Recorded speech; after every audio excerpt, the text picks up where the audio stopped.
एक रोज शाम के वक्त हिना अपनी माँ के साथ बैठी हुई होती है।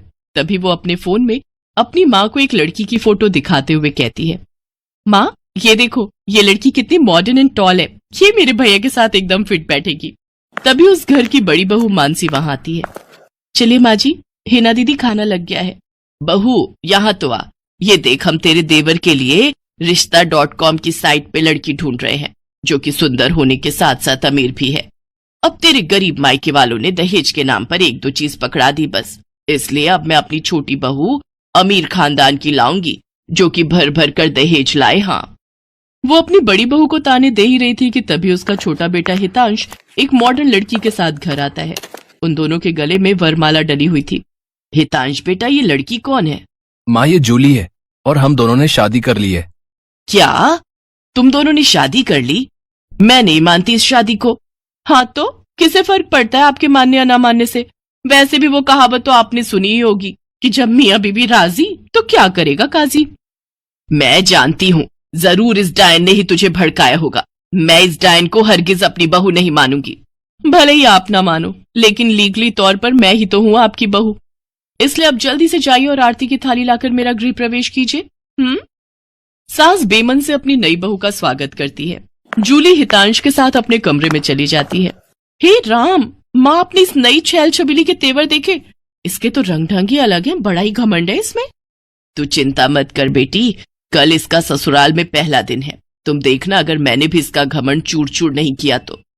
अगले दिन सुबह हितांश के पिता यानी जूली के ससुर अपनी पत्नी से कहते हैं, विमला देखो तो सुबह के 10 बजने को है और ये नई बहू अभी तक अपने कमरे में सोई पड़ी है और आज इसका रसोई में पहला दिन है और ये अभी तक अपने कमरे में है।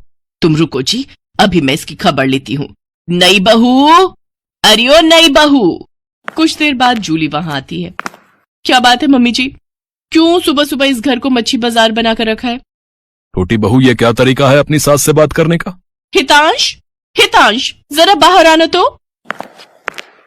अब क्या हुआ जूली डार्लिंग? तुम चुपचाप से अपने बाप को समझा लो कि वो मुझसे तमीज में रहकर बात किया करे। पिताजी, आपने सुना जूली ने क्या कहा? नालायक, इस दिन के लिए पैदा किया है क्या तुझे कि तू अपनी बीवी का जोरू का गुलाम बन जाए? बस आपसे ही सीखा है पिताजी। जूली की सास खाने की लिस्ट नई बहू के हाथ में देती है और कहती है, ये ले, ये तेरी पहली रसोई की लिस्ट है। आज तुझे ये सब खाना हम सबके लिए बनाना है। और हाँ, उसके बाद किचन की साफ सफाई भी कर देना। सासू माँ, ना तो मैं खाना बनाऊंगी और ना ही सफाई करूंगी। बहू आई है घर में, कोई काम वाली बाई नहीं जो उसे आते ही काम बता दिए। भले ही ससुराल में मेरा पहला दिन हो, लेकिन इस पहले दिन से अब आप लोगों की जिंदगी बदलने वाली है। तो मेरी प्यारी ननद जी, पहले तो आप इस घर की साफ सफाई करोगी और सासू माँ आप बनाएंगी खाना, और वो भी मेरी पसंद का। मैं ये सब नहीं करूंगी, समझी? देवरानी जी, ये सब क्या कह रही हैं आप? हम इस घर की बहू हैं और ससुराल वालों का ख्याल रखना हमारा फर्ज है। जेठानी जी, इन जैसे फर्जी लोगों के लिए काहे का फर्ज? इनके साथ तो यही होना चाहिए। बड़ी जुबान चलती है तेरी, मैं तो तुझे छत से धक्का ही दे दूंगी, फिर तू भूतनी बनकर भटकती रहना। और ये हो गई आपकी कही बातों की सारी रिकॉर्डिंग। अब अगर सासू माँ आप